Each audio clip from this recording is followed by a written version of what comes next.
My name is Christian. My name is Christian Attaway. I'm a 20-year-old entrepreneur and I'm terrified of the in-between. What do I mean? I mean that I'm terrified of somebody seeing me when I don't have it figured out, when I haven't yet reached the answer, when I'm sitting there and yes, I might see where I could go or yes, I might see where I am, but I haven't yet gotten there and been able to reflect. Like I'll share this story so easily when I'm up here.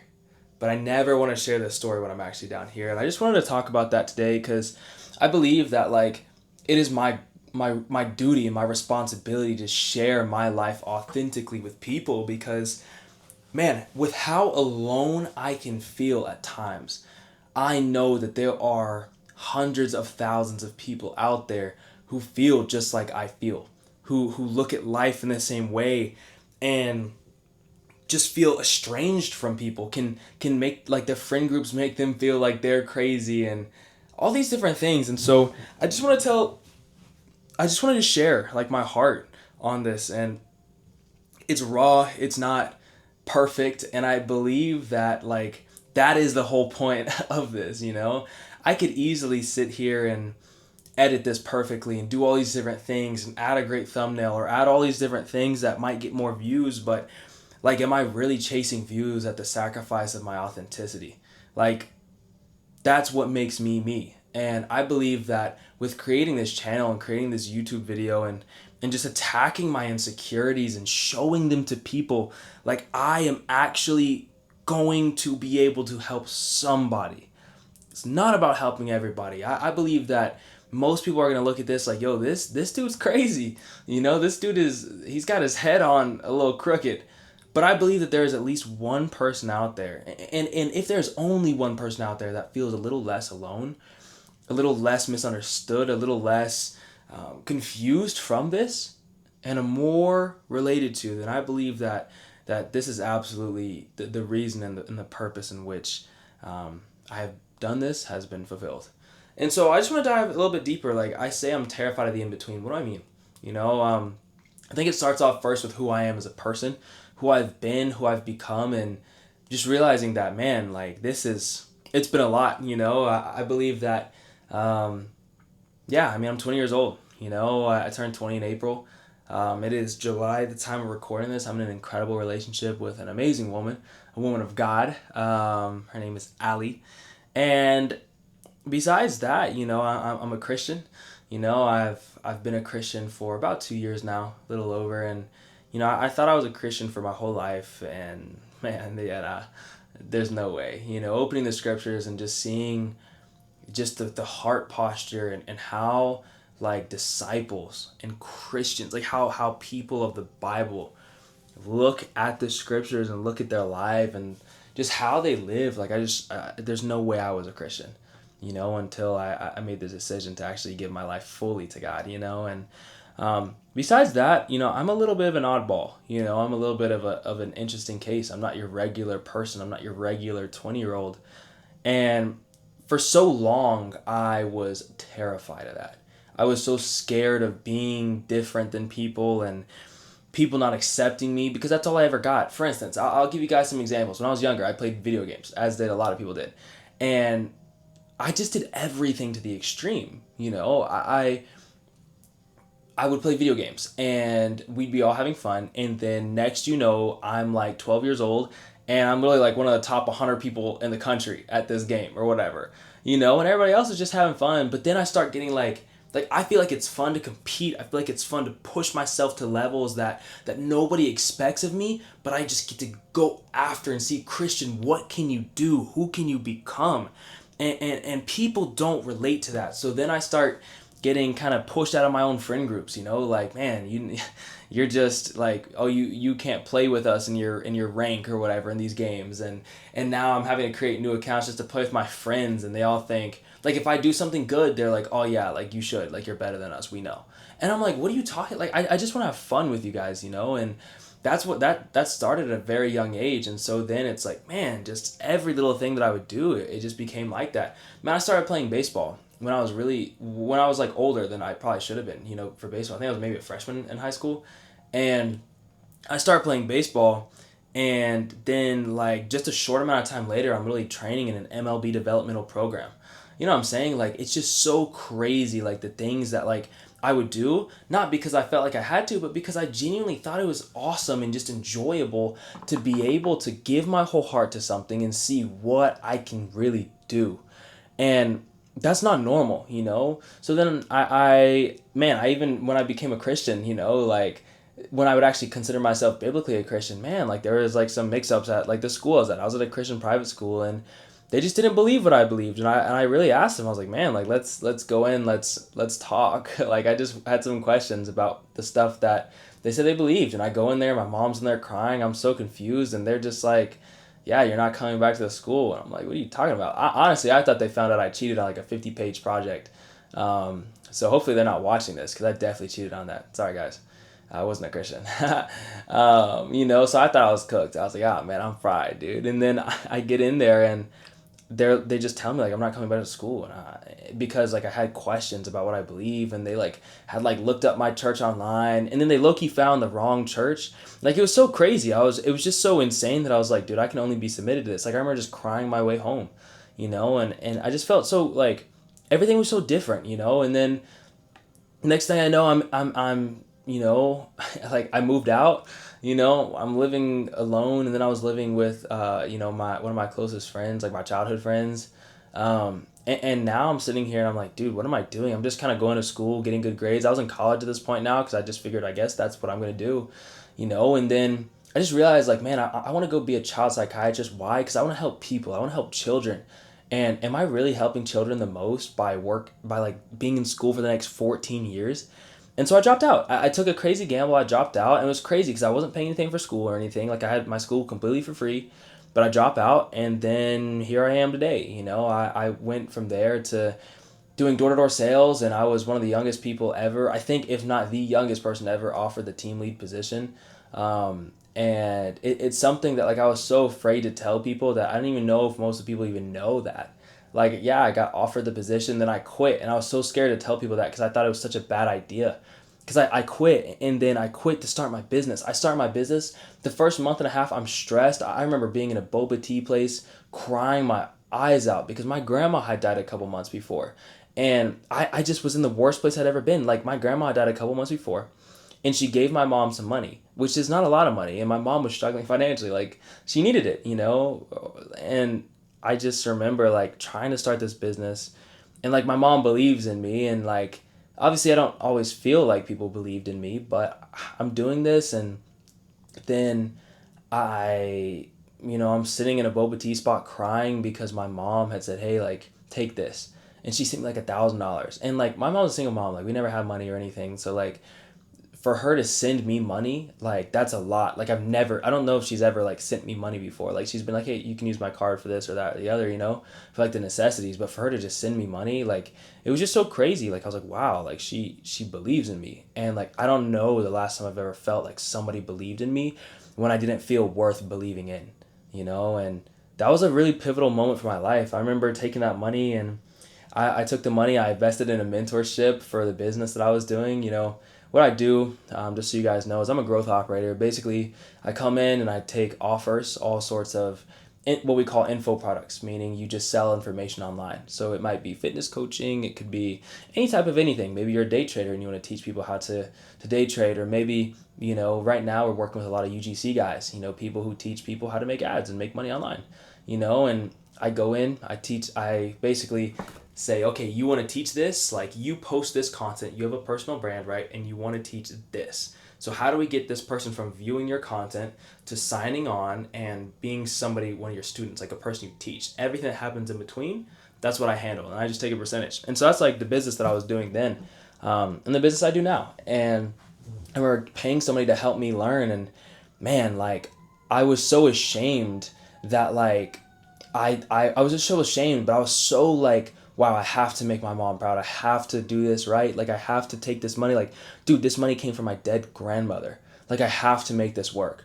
And I just remember that being like one of the most pivotal moments. I've never like felt that. Like my back was against the wall. Like I used to build things and do all these things for fun, you know. And so I invest in this mentorship, and then I literally like worked all day, every single day. I literally got sick, and I remember thanking God for making me sick because it meant I could stay inside more. I would work 20 hours a day, 18 hours a day, every single day for, I mean, maybe a couple weeks at this point. And I remember within the first 2 weeks of that mentorship, I made like $20,000. The thing is $22,000 to be precise. But then after that, I made even more. Like I remember having like a $46,000 month, and man, I'm 19 at this point. You know, I don't know what to do with this money, man. I was raised by a single mom. Like I've never had money to my name ever. I worked at Chipotle before. You know, like I didn't have money, and I remember it destroyed me because I remember thinking like. You always hear the quote of people saying like when they're talking about like how money can't buy happiness, but then people say like, oh well, I'd rather be sad in a Ferrari than sad in my Honda Civic or whatever, and like I always agreed with that and I always believed that, but then when I actually had the ability to be in a place where it's like, oh man, like I don't know, like I kind of realized that like instead of being sad in a Honda Civic, like with hopes that the Ferrari will fix it, like now I'm quote unquote sad in the Ferrari, but I realized that there's nothing else. Like I just had my hope in the wrong things. Like money's not gonna solve anything. Um, and it really pushed me into a deep place of just like really like some deep heart things. But I didn't tell anybody. Like this was the time I just started dating my incredible girlfriend now. We've been dating for 9 months now, but it's just been incredible. But like I was so scared to share that with anybody because I didn't think that like I was allowed to not be perfect. I didn't think I was allowed to be in the in between. And so now I'm sitting here and I'm like, man, dude, I'm sitting here making all this money and I feel like I should be making more. I feel like I'm not failure because I'm not doing $100,000 a month. So then ultimately what it does, I get so stressed out from all these clients I signed that, man, God literally makes me contract heart issues. I mean, the doctor told me there's a very high chance of me being anemic. They told me all these different crazy things about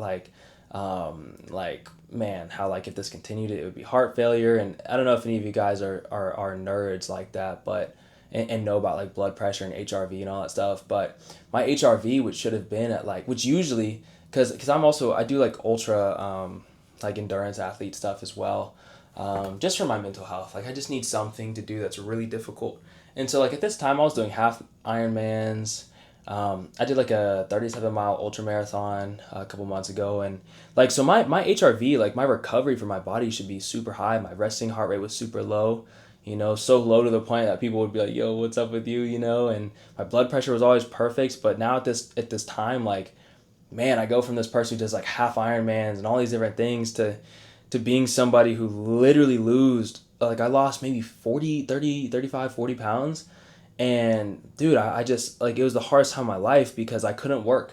Like the doctor told me to take everything out of my life that was stressing me, so I stopped working. I was just living and burning through my savings, and I got to like the lowest point where I had no money, no nothing. I remember like even on Valentine's Day, like giving plasma just so that I could get my girlfriend flowers.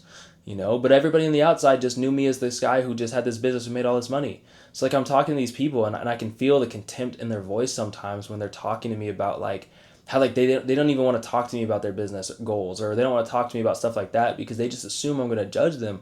When in reality, like dude, I'm gonna be the one to support them so much, and it was just really hard. It was a really dark time for me. Like people don't know, but like that was the in between I was so scared of showing, because I felt like how it felt to live that, like I go from being some guy where on the outside, if you scroll through my Insta or you scroll through whatever else, like you might think I'm some crazy robot guy who gets up at the same time every day, goes to bed at the same time every day, does all these crazy endurance things and all these things that people can't comprehend. But like at the root of everything, I'm just a terrified little boy. And like it took me going through the hardest period of my life for me to actually realize that and realize that that is something that's worth sharing. That like I actually have value as that terrified little boy, and it was just hard. It was the roughest time of my life. There were so many times where like I almost took my own life. I was wrestling with my mental health so badly. Like I'd wake up every day feeling like there's an elephant sitting on my throat, and like my chest was super tight and my heart was so bad at that point where I could hear my heart beating outside of my chest.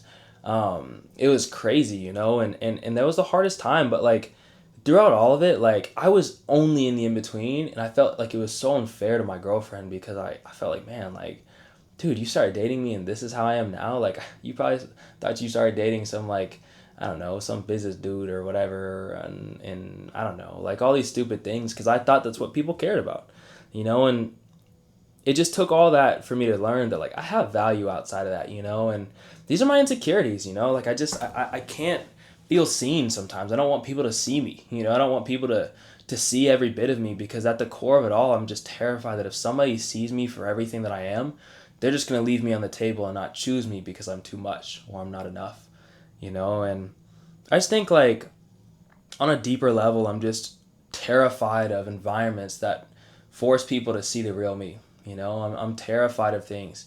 Man, I'm in an incredible relationship with my girlfriend, and I would have never started dating her if I didn't intend to marry her. But man, I'm terrified of marriage, and I'm terrified of it. I'm terrified of marriage. I'm terrified of close relationships. I'm terrified of all these different things because like it allows people to see the real me, the authentic me, and I'm scared that people won't choose that. And that's why I started this YouTube channel and this video alone, because like I believe that authenticity is powerful. Authenticity is showing people who we are as God made us, and I believe that like I've been robbing God of the glory I could be giving him if I would just be content and have enough peace in my heart to share where I'm actually at. So who do I stand here before today? Man, I started my business back again maybe a month ago, after taking 6 months off, and it's been incredible. We've done, I don't actually know how much money I've made yet. We're still working on payouts, but it should be somewhere around the ballpark of like maybe 15 or 16,000 take home for me. I know I've gotten paid out for about 8,000 so far. And that's where I'm at today. Is it crazy to me? Yeah, it's awesome. Like to be taken care of is one thing, and just to know that like it's God, and like even just to really be able to give back to God is awesome. And but I don't know, like I'm not done. I don't look at that. This is like I'm an entrepreneur. This is the entrepreneur space, and man, like I'm not done. Like I'm content, and I've never been like that. I've never felt like this ever, but I'm content. But I'm not done, dude. Like I don't know. I just think about the parable of the talents, in Matthew, 22 or 20, something like that. I think it's Matthew 22, where it's like, man, like God gives all these, or the master gives all these servants, like all these different talents. Basically, I think that was like the currency back then. So imagine if like, the master gave each person $1,000 or $5,000 or $10,000. And like, I remember like just reading that and thinking like, man, like he gave it to all these people, and everybody else took the talents and brought back more. They invested it. They sacrificed. They did all these different things to try and bring back more for their master. But then at the end of the chapter and the parable, like it talks about how there was the one servant who brought back the exact amount. He said, I was too scared to go out and take your money and invest it and lose it and all these different things. So I didn't do anything with it. And I just believe that like that's me, dude. Like that's me when I don't actually like share what I think authentically. That's me when I don't actually like tell people how I'm really doing. When I don't share the in between, the ups, the downs, the all arounds, everything, because like it's in those ups, those downs, the authenticity that like that is where God, that's where his glory is revealed to me and to everybody. And so I just wanted to make a video sharing like these are my insecurities. For instance, I hate singing, I hate dancing, I hate compliments, I had all these things. Why? It's not because I don't enjoy them. I actually do enjoy singing, I actually do enjoy dancing and all these different things, but I get so terrified, my chest gets so tight when these things happen. Why? Because I believe that this is me showing exactly who I am, and I just feel like people aren't going to choose it. I feel like people aren't going to take it. And that's why I'm filming this, is because I just want one person to relate to this story and to feel seen by this and to realize that you don't have to be alone. Like I talk about like God and things like that, of course, and of course God's always there for you. But I have an incredible relationship with God that does not stop me from feeling utterly alone sometimes. And I just want people to see that they're not crazy for that. And that's really all I have. I'm going to be putting out some more things over the next couple weeks, just to share where I'm at authentically, so that people can really see what it's like to be a young person full of ambition, full of grit, with crazy convictions. I think about the parable of the servants, the talents, and dude, I refuse to be like that. Like I refuse, bro, man, dude, like I refuse to live my life in a way that when somebody comes back, when God comes back and he looks at what I've done and he says, man, like, why did you not do anything? I gave you every opportunity. I gave you everything that you would need, but you sat here so shackled by your fear of people and perception that you did absolutely nothing with the gifts, the talents, and every little thing that I gave to you. And that's just somebody I refuse to be. And so if that means making videos that are long, that are unedited, that are uncut, that are just out here and really expose my fear of perception and my fear of like actually showing people exactly where I'm at and where like who I am authentically, then that's what I'm gonna do, because I refuse to live a life and to die and to get back up in heaven and God look me eye to eye and tell me, why didn't you do anything with what I gave you? And that's all I have for you guys today. But I just want everybody to know, and I want you specifically to know, like, if you're the person watching this and you're the person that's just resonating with what I'm saying, like, I want you to know that you're not alone, number one. But number two, that like, it's okay. If people choose you, if people don't choose you, like, I'm having to learn that this is okay. And that's why I'm so grateful for the people around me. Like, I think of people like Austin as a guy who mentors me, Andrew, like one of the closest, like literally my best friend. And Allie, of course, like my girlfriend, like they are slowly, day by day, moment by moment, circumstance by circumstance, teaching me that I don't have to be perfect to be chosen and to be valued. And I believe that if you can get somebody into your life who you trust and share those things with them, you allow opportunity for God himself to teach you that it's okay to share where you're at, who you are, and why you do what you do. So that's all I have for you guys today. But I love you. Thank you so much for just watching this, and Lord willing, allowing this to hit your heart in a way that transforms you, not into somebody great, but into the person you actually are, and allowing people to see that authentically. But that's all I have.